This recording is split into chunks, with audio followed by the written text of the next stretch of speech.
महाराष्ट्राचा अभिमान महाराष्ट्र दिन हे खरं आहे की हे जे आहे आका विरुद्ध बबन गीते या ज्या दोन टोळ्या आहेत परळीमधल्या, जे एकमेकाला संपविण्याची भाषा वापरणारे आहेत, या दोन टोळ्यामध्ये वाद झाल्याचं मला त्या ठिकाणी कळालंय.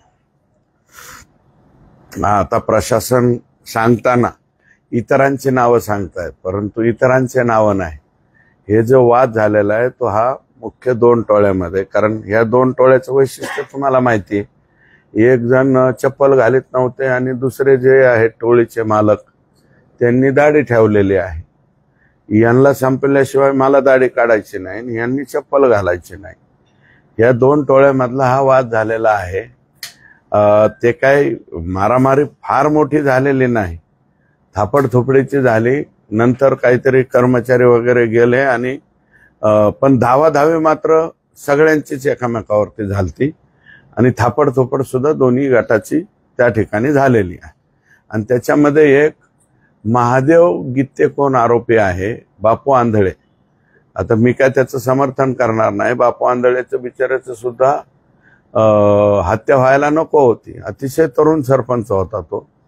आणि हा जो आहे महादेव गीते आरोपी, मला वाटतं त्यांनी फेसबुक व्हॉट्सअप पोस्ट टाकल्या होत्या की मला कशा पद्धतीने गुंतविण्यात आलंय, मी या गुन्ह्यामध्ये नाही. आणि नंतर तो हजर झालाय का अटक झालाय हे बी मला माहित नाही. परंतु आतमध्ये गेल्याच्या नंतर हे हाणामाऱ्या आज झालेल्या आहेत. बीडच्या जेलमध्ये काही बी होऊ शकतं ना. बीडच्या जेलमध्ये माझी तर माहिती अशी आहे की या आकांना स्वतंत्र जेवण सुद्धा पुरवठा होतोय, इथपर्यंत माहिती माझ्याकडे आलेली आहे.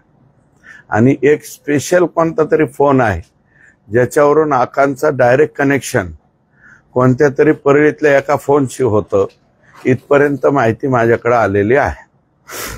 मात्र सुरुवातीला व्हीआयपी ट्रीटमेंटचं समोर आलं, आता वाद समोर येते, जिल्हा प्रशासनाची वचक नाही करणार. नाही, याच्यावरती मला असं वाटतं एसपींनी सुद्धा वचक ठेवायला होता, कारण हवा होता.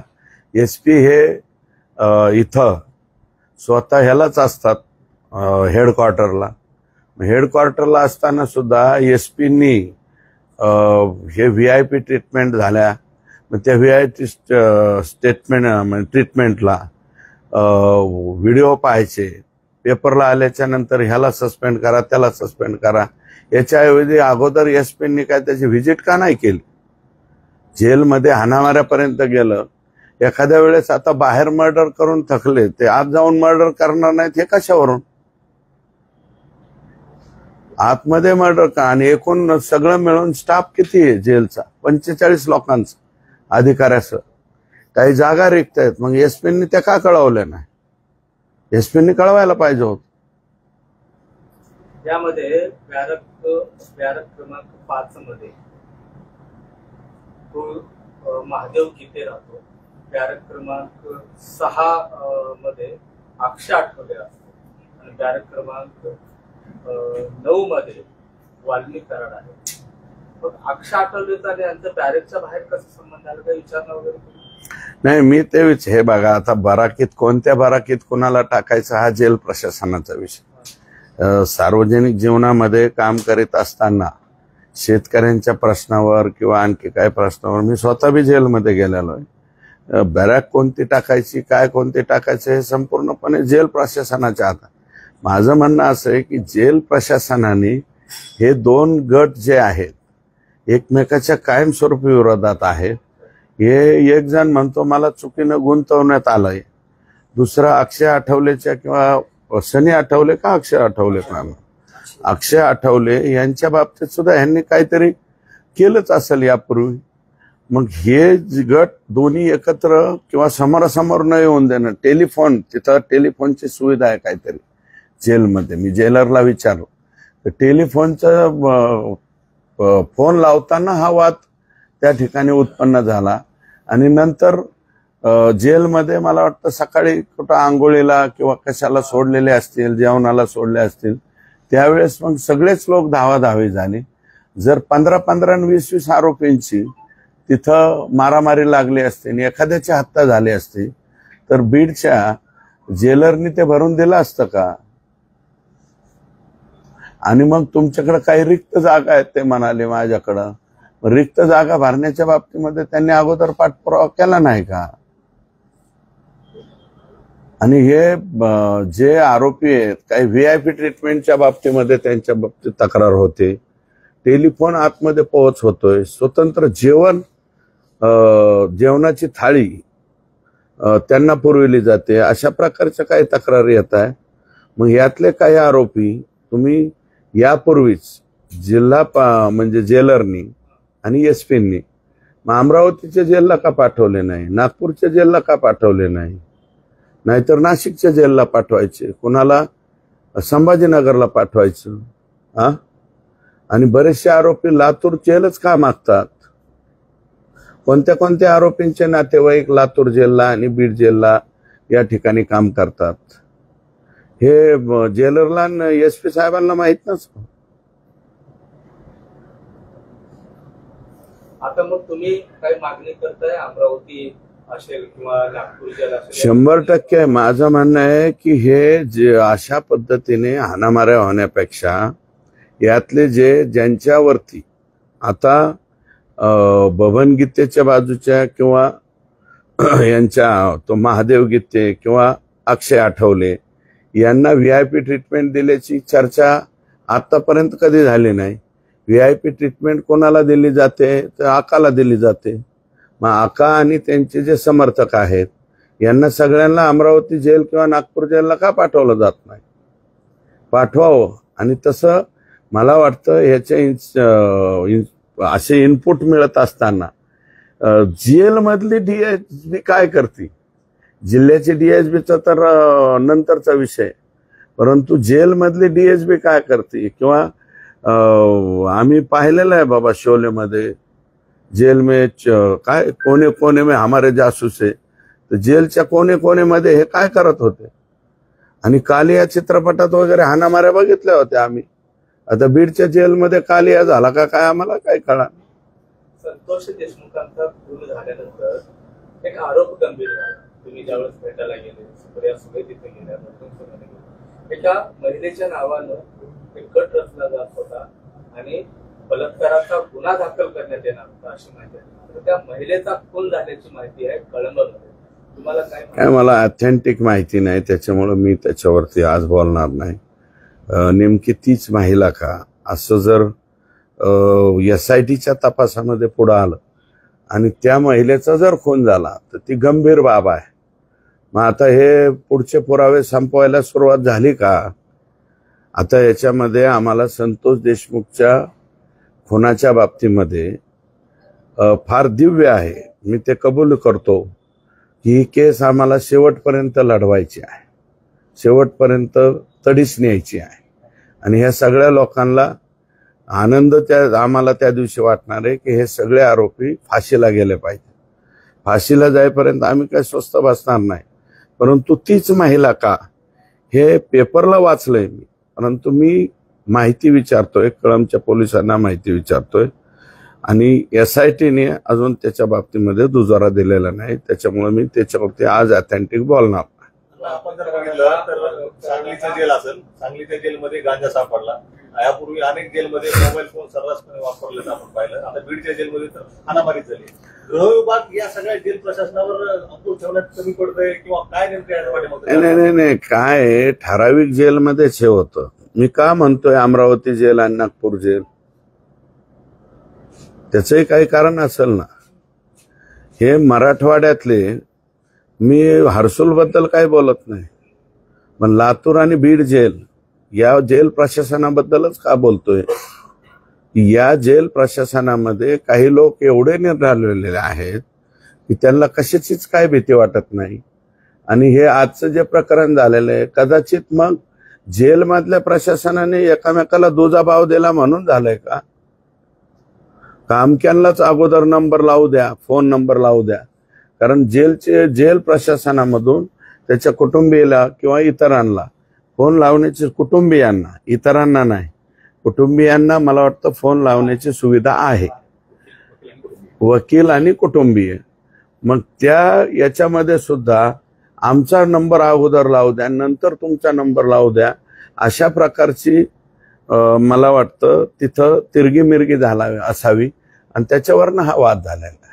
आपण पहिल्यांदा सुरुवातीला आरोप करतो खंडणीचे विरुद्ध मंत्र्यांच्या बंगल्यात मुंबईला झाले होते. मी आजही त्याच्यावरती ठाम आहे. 14 ऑक्टोबरची इथली नाही 8 नाही 14 म्हणलेलं. हे बघा तारीख मागं पुढं होईल. मी त्याही वेळेस म्हणलेलं आहे. माझ्याकडे जी माहिती आली ते 14 ऑक्टोबर ती ऑफिसवरती आणि नंतरची जी आहे ती मंत्र्याच्या बंगल्यावर 19 ऑक्टोबर असं मी म्हणलो. तारीख कदाचित मागं पुढं होईल, परंतु SITच्या याच्यामध्ये अजून तशा प्रकारचं काय आलं नाही आणि त्याच्या अजून तपास पूर्ण झालेला नाहीये. संतोष देशमुखच्या खुनाचा तपास पूर्ण नाहीये, कारण प्रिलिमिनरीच ते चार्जशीट आहे. अजून चार्जशीटच्या बाबतीमध्ये हक्क जो आहे फायनल चार्जशीटचा हक्क SITने अबाधित ठेवलेला आहे. संतोष देशमुख यांचा खून झाल्यानंतर बरेच आरोपी फरार झाले. त्याआधी काही महिलांची चौकशी बीडच्या Shivajinagar police station city police station मध्ये झाली, जिथं CIDचा आणि SITचा लॉकअप करून केलं होतं. तर त्या महिलेमध्ये एका महिलेचा खून झालाय का? जी महिला जे आता तुम्ही जी बातमी वाचली कळममध्ये, बातमी वाचली, परंतु काय आहे की कोणतंही खून प्रकरण झालं किंवा कुठलीही घटना झाली, कोणत्याही व्यक्तीला चौकशीला बोलवलं म्हणजे तो लगेच आरोपी झाला असं माझं मत नाही. कधी कधी गुन्हेगारांना नकळत सुद्धा मदत त्या ठिकाणी केली जाते. आता प्रत्येक मदत करणाऱ्याला लगेच आपण आरोपी करा म्हणणं हे उचित नाही, कारण त्याचा कुठं ना कुठं तरी संबंध आला असतो किंवा धाकट तपासाने सुद्धा त्याच्याकडनं मदत झाली असती. तर शिवाजीनगर पोलीस स्टेशनला सिटी पोलीस स्टेशन मी निश्चितपणे त्याची माहिती घेईन आणि सिटी पोलीस स्टेशनलाही बोलेन, कळंब पोलीस स्टेशनला बी, कारण पेपरला बातम्या आल्याच्या नंतर मी सतर्क झालो बाबा तीच महिला आहे का, परंतु त्याच्यावरती लगेच भाष्य करणं, त्याची संपूर्ण माहिती न येता मला वाटतं हे, कारण हा आरोप तर मी स्वतःच मला वाटतं ह्याच्या बाबतीमध्ये माहिती दिली होती, कारण अजूनही ते तिथले जे 2 पोलीस अधिकारी आहेत हे सहआरोपी व्हावेत असं माझं आजही मत आहे. कारण त्याच्या ग्रामस्थांनी मस्साजोगची ग्रामस्थांची जी गाडी गेलती तर ती गाडी दैठण्याकडून पोलीसची गाडी इकडे यायच्या ऐवजी केजच्या उलट्या दिशेला म्हणजे कळंबच्या दिशेला त्या ठिकाणी चाललेली होती आणि हे त्या दिशेने का नेली, कशासाठी नेली, पण मागून ज्यावेळेस मस्साजोगच्या 2 गाड्या गेल्या त्यावेळेस त्यांनी टर्न मारला आणि माघारी आला. जे मारहाण झाली जेलमध्ये त्याच्या CCTV फुटेज तुम्ही पाहणार आहे, मागून येणार आहे? 100% जेल प्रशासनाला मागणार. माझं बोलणं झालं मोमीन का काय नावाचे अधिकारी आहेत मुलांनीला बोललो मी, कारण बातम्या आल्याबरोबर मी तसं हे करतच नाही. ते मुलांनी जे आहे त्यांचा नंबर घेतला, मी त्यांना बोललो. नवीन अधिकारी आहेत मला वाटतं, पूर्वी पवार का काय जेलर होते, त्याच्यानंतर आणखी कोण होते, पवारांच्या काळात बऱ्यापैकी जेल प्रशासन झालं होतं. आणि आता जे आहे मी काय म्हणतो की मोमीन जे नवीन आलेले आहेत ते लगेच जबाबदार आहेत असं म्हणणार नाही, परंतु काही अनेक दिवसापासून असलेले लोक असतील कदाचित तिथं, निर्ढावलेले लोक असतील, कारण ते कोणत्या आरोपी बरोबर कोणाला चहा नाश्ता आमक टमक याला काही घाबरत नाहीत मला वाटतं आपल्या जिल्ह्यातले लोक. मात्र अण्णा आपण जर बघितलं या प्रकरणात आता बबन गीतेंची एक पोस्ट समोर आली की अंदर मारना या मरना सब कुछ माफ आहे, ते सुद्धा एका प्रकरणात फरार असलेले आरोपी आहेत. अशा पद्धतीने दुर्दैव आहे ना, दुर्दैव आहे. मग बीडचे SP ना काय, माझं काय म्हणणं आहे की बाबा बबन गीतेवरती आरोप खरा असो का खोटा असो, परंतु ते पण आरोपी आहे ना. मग तुम्ही बबन गीतेला कधी सापडायचे, कृष्ण आंधळेला कधी सापडायचे, आमचे SP फक्त पेपरमध्ये दिसतात का काय कधी कधी, असं वाटायला लागलं. मग प्रश्न असा उपस्थित होतो की एका फरार असलेल्या आरोपीला जेलमध्ये काय चाललंय याची माहिती मिळते. जेलमध्ये झालेली मला वाटतं आमच्या आता पोस्ट आली, मला तर तुमच्याकडून माहिती मिळाली. नंतर मी त्या मोमीनला विचारलं पत्रकारांकडून, आणि एक जण आहे माझा कार्यकर्ता, त्यांनी माहिती दिली मला. तर ती मी आधी तुमच्याकडनं कन्फर्म करून घेतली, नंतर मोमीनकडे कन्फर्म केली, मग बाईट द्यायला सुरुवात केली. आता जेल प्रशासन सांगताना सांगेल अमक्या अमक्याचं नाही तमक्या तमक्याचं भांडण झालं, पण तसं नाहीये. जी बातमी सगळीकडे पसरलेली आहे त्यांचं आणि त्यांचंच भांडण झालेलं आहे. धर्मस्ल्यामध्ये दुर्दैवी प्रकार समोर आला. संपूर्ण मस्जिद जे आहे ते चिटणीच्या कांड्याने उघडून देण्याचा घाट घातला होता, मात्र यशस्वी नाही झाला. कसं बघता? काही अधिकाऱ्यांची बातचीत आहे? मी बोललो, अधिकाऱ्यांशी बोललो.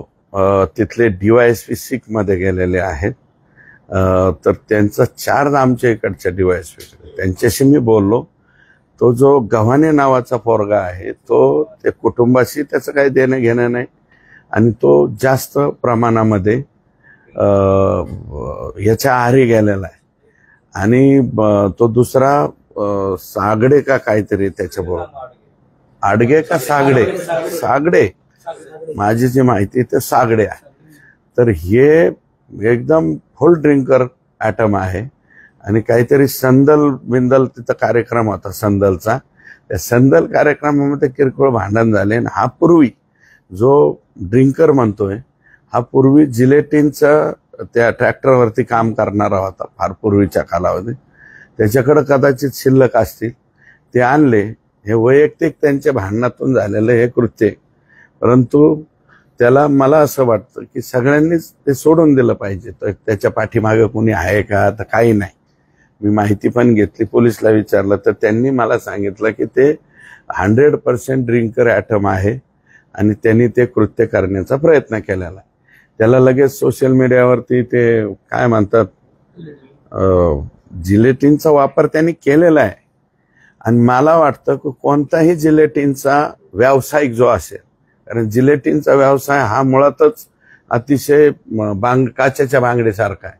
कुणी जिलेटिनचा व्यवसाय करणारा कुणी त्याला जिलेटिनचे हे देईल असं मला काय वाटत नाही. हे पूर्वीचं काम करीत होतं त्यावेळेस ते 4-2 काही शिल्लक असतील, आणि ते हे दोघं जण पूर्ण नशेमध्ये असताना जाऊन केलेला कार्यक्रम. याच्या पलीकडे त्याच्यात हे नाही. अहो संपत्तीची एवढी झाली, आकांकडे पैसाच एवढ्या मोठ्या प्रमाणात आला, तर मग तो निर्माता नाही व्हायचा तर काय होईल? निर्माता म्हणजेच प्रोड्युसर ना, मग काय. आणि ऑथेंटिक मला वाटतं त्यांना हे बी मिळालेलं आहे, कायमचं कार्ड, कायमस्वरूपीचे सभासदत्व त्यांना मिळालेलं आहे. ते मिळणारच ना, कारण पैसा अति झाला.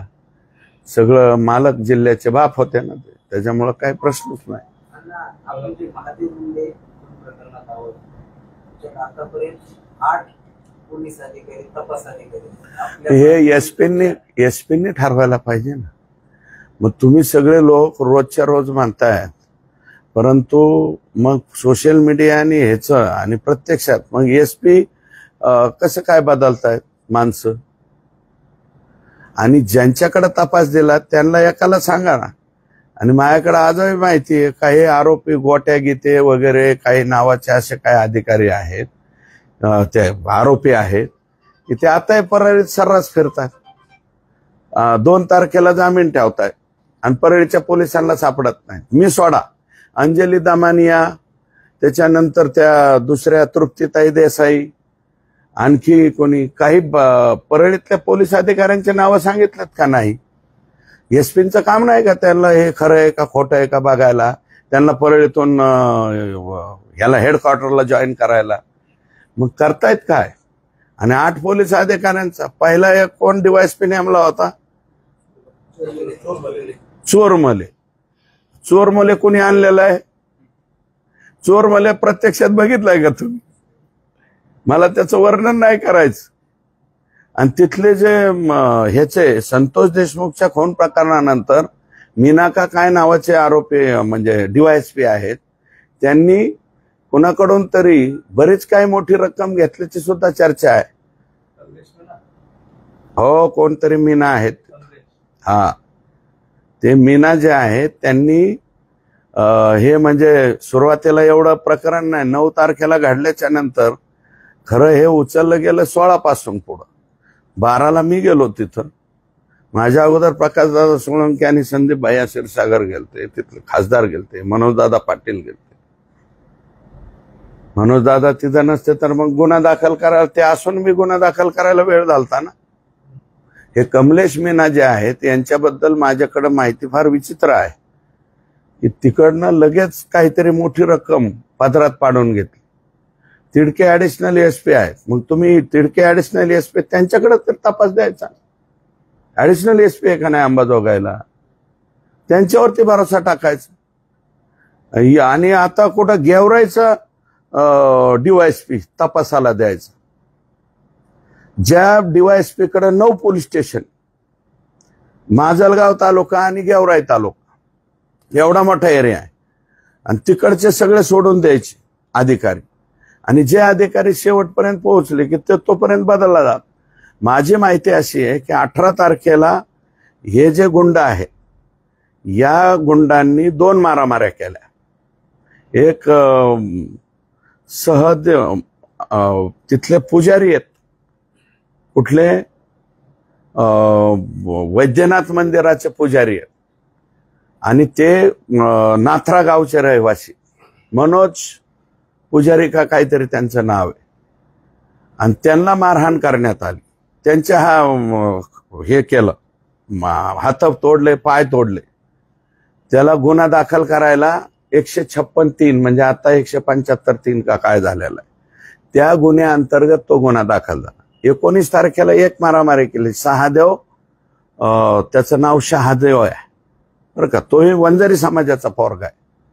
त्याचे हातपाय तोडले, ज्याचं व्हिडिओ चित्रण आलं.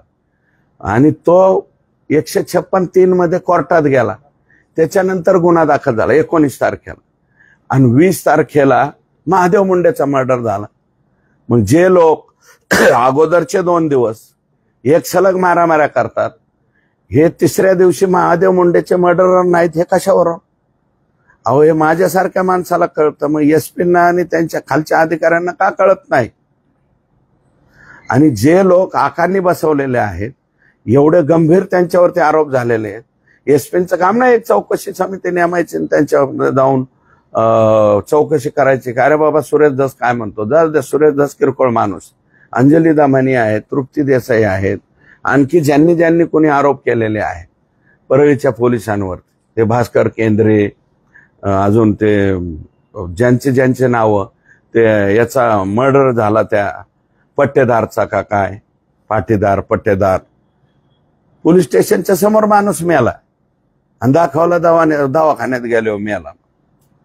आणखी एक आरोप केला जातोय अंजली दमाने यांच्याकडून की हे संपूर्ण चार्जशीट दोषारोपपत्र दाखल केल्यानंतर यामध्ये ज्यांनी आरोपीला मदत केली, कुणी फोन केले, असं काहीच दिलं गेलं नाही. ते दोषारोपपत्रात जे जबाब आले आरोपींच्या, त्या जबाबामध्ये हत्या केल्यानंतर कुठं कसे पळून गेले, कुठं लपले, असं काही उल्लेख केला गेला नाही. त्यामुळे हा जबाब देखील मला वाटत नाही असं काही. SIT आहे, सर्रास तेली आहे, आणि मला असं वाटतं की आता त्याच्यामध्ये सरकारी वकील म्हणून निकम साहेबांची नियुक्ती झालेली. निकम साहेब बोलतील ना, कारण फायनल चार्जशीटच्या आधी तर ते 100% बोलणार आहे. ज्या संतोष देशमुख सोबत जे आरोप करणार होते, घटना घडवून आणणार होते महिलेबद्दल, तिचा खून झाला अशी माहिती तुम्ही वर्तमानपत्रात वाचली, अशी माहिती समोर आली. हीच महिला असल्याचा दावा आता अंजली दमाने यांनी केलेला आहे. बीडच्या एका पत्रकाराने अंजली दमाने यांना फोन करून सांगितलेला आहे की ज्या महिलेकडनं हे आरोप होणार होते बलात्काराचे, तीच महिला आहे, तिचाच खून झाला अशी माहिती. नाही, मी आज नाही बोलणार त्याच्यावरती. माझं मत असं आहे की आजचा दिवस मला सवड द्या उद्यापर्यंत, कारण डिटेल एखाद्या अशा काही प्रकरणाच्या बाबतीत, हे संतोष देशमुख फार सेन्सिटिव्ह प्रकरण आहे. या सेन्सिटिव्ह प्रकरणामध्ये संपूर्ण माहिती न घेता बोलणं उचित होणार नाही.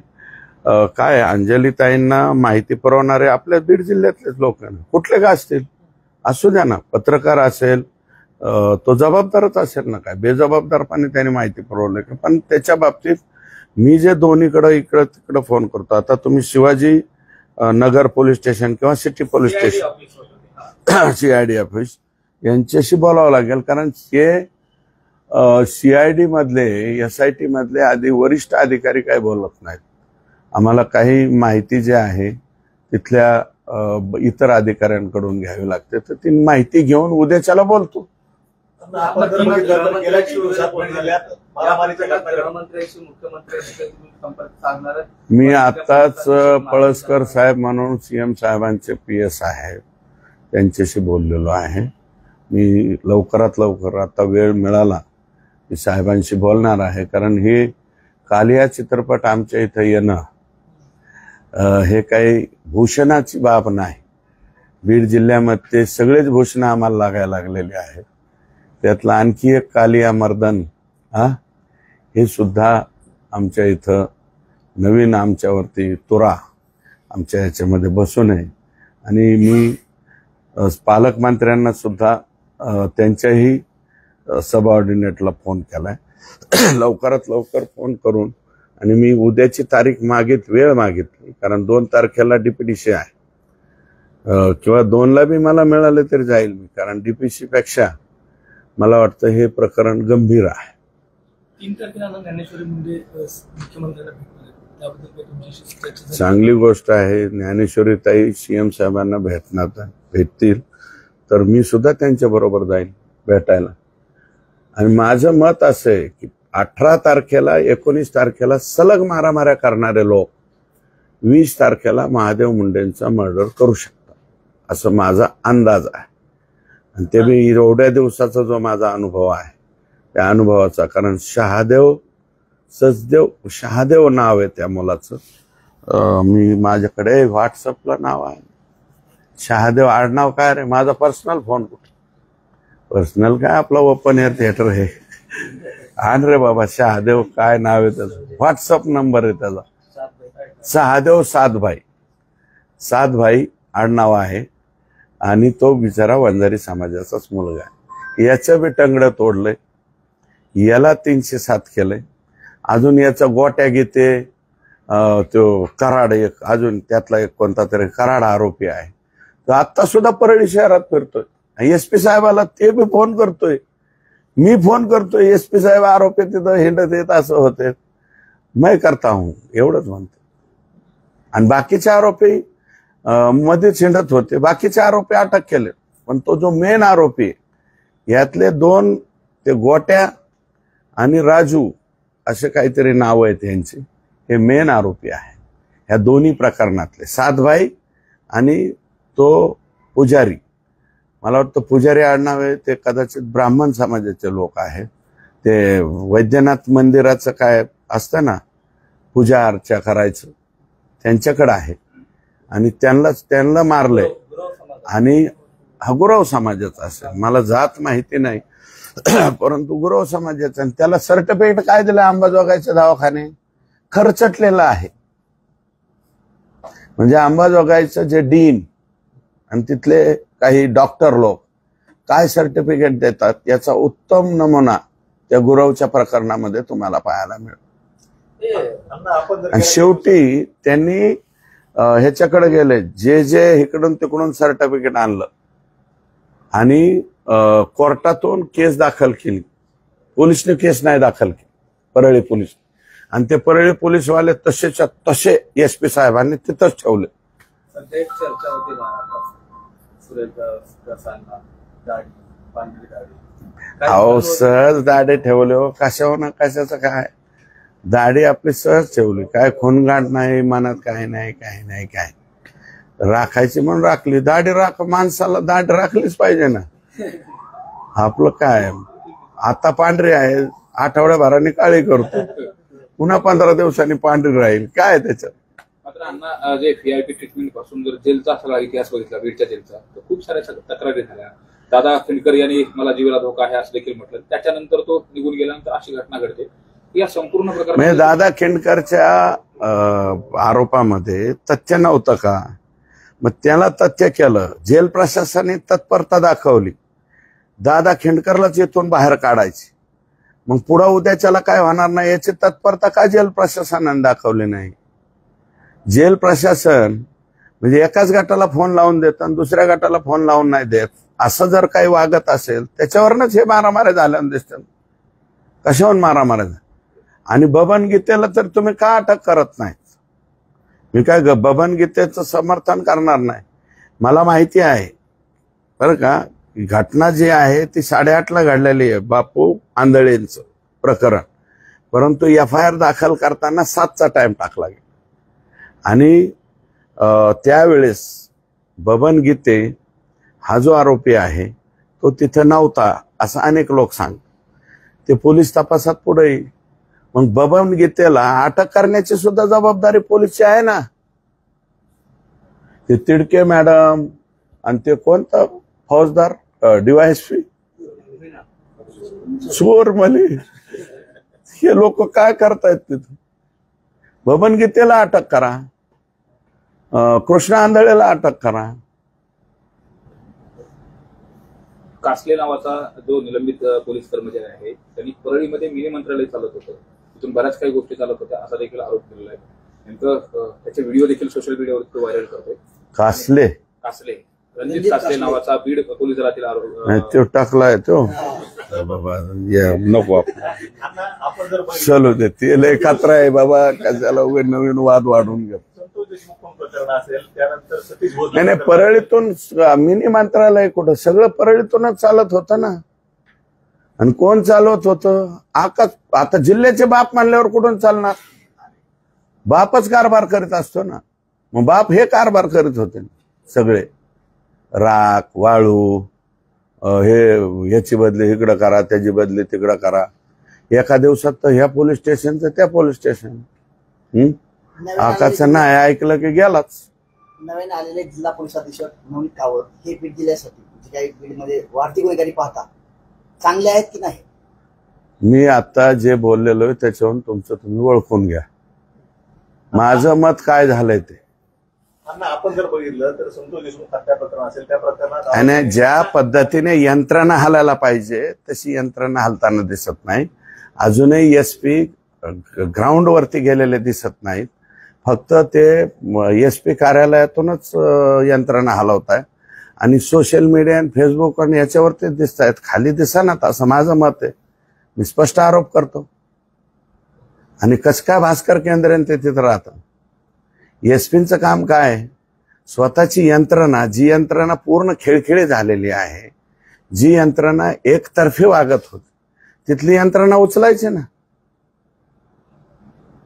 संतोष देशमुख खून प्रकरण असेल त्यावेळी आरोपींनी मारहाण करताना व्हिडिओ काढला. त्यानंतर सतीश भोसलेचं प्रकरण असेल त्याने देखील मारहाण करताना व्हिडिओ काढला. दादा किंकरचं प्रकरण असेल त्याने देखील मारहाण करताना. आता कालचं जे प्रकरण झालं मशिदीतला स्फोट त्यावेळी देखील व्हिडिओ काढलाय आरोपीनं.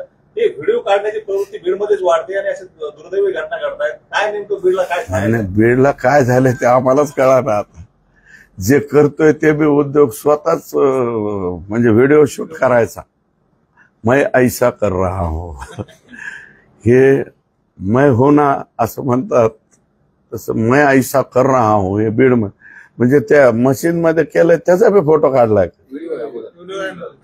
काय व्हिडिओ काढलाय? हम ऐसा कर रहे अरे पठ्ठे. म्हणूनच त्याच्यामुळे मग सोशल मीडियावर दहशतवादी नामकन टमकन आलं काय. म्हणजे आता आमची वाटचाल कोणीकडे चाललं? तसं काय पहिला बी दहशतवादी थोडं कमी येतो. त्याच्यातला आपलाच होता ना पठ्ठ्या. काय नाव होतं त्यात? बेग हा अबू जिंदाल. SP ऑफिसच्या लाईटचं काम करणार होतं जब्बी अन्सारी का? हा जब्बी उद्दीन अन्सारी. SPचं फिटिंग कार्यालय बघितलेलं होतं ते नंतर डायरेक्ट तिकडे ISIS मध्ये दिसलं. म्हणजे आपलं काय बीडवाले कुठेच कमी नाहीत. ह्याचं यंत्रणा ज्या पद्धतीने हलायला पाहिजे तशी हलत नाही बीड जिल्ह्याची. SP बदलीची मागणी करा. मी कशाला मागणी करू? ती मागणी चुकीची आहे तशी. पण जे आहे ते स्पष्ट बोललो ना मी.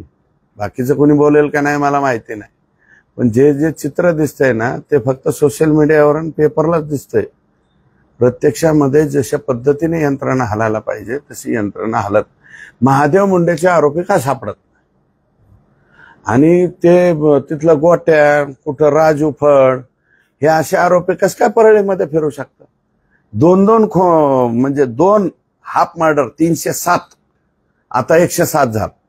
2 107चे म्हणजे 307चे 2 गुन्हे घडलेले आरोपी परळीमध्ये कस काय फिरू शकतात. तो पुजारी बी बिचारा म्हणतोय, तो सातभाई म्हणतोय. काय नाव आहे त्या सातभाईचं. आणि त्या सातभाईला मिटवायला भास्कर केंद्रे ते एका हॉटेलमध्ये बसते. त्या हॉटेलचं नाव बी माझ्याकडे, त्या परळीतलं हॉटेल आलंय नाव माझ्याकडे, सांगतो एसपीला. त्या हॉटेलचं सांग. त्याच्या आधी त्याचं ती ओढून टाकते ना, ती काय म्हणते सीसीटीव्ही. तुम्हाला नाव सांगितलं तर 1 तासात तर उडून जाईल कोण कोण बसले काय बसले. त्या सातभाईवर दबाव टाकते. ते निघून गेले बारामतीला का कुठं. बीड जिल्ह्यात सुद्धा थांबा ना. म्हणजे ज्याचं जो 1.5 वर्ष लाडला आहे. महादेव मुंडेचं प्रकरण 15-16 महिने झालं ना. यांना मारलेलं तेच महिने झालेत ना. 16 महिने परळीच्या पोलिसांना 307 मधले आरोपी सापडत नाहीत. सगळे आरोपी परळी शहरात बिनधास्त फिरतात. आका जेलमध्ये गेला तरी बी हिंडतात. नवीन एसपी आले तेव्हापासून आतापर्यंत बी हिंडतात. तरी सुद्धा हे कसं काय आरोपी अटक होत. मग ह्याला पोलीस दल म्हणायचं का काय म्हणाय. गृहमंत्री काय बोलणार तुम्ही. मी वेळ मागितलं म्हणलं ना.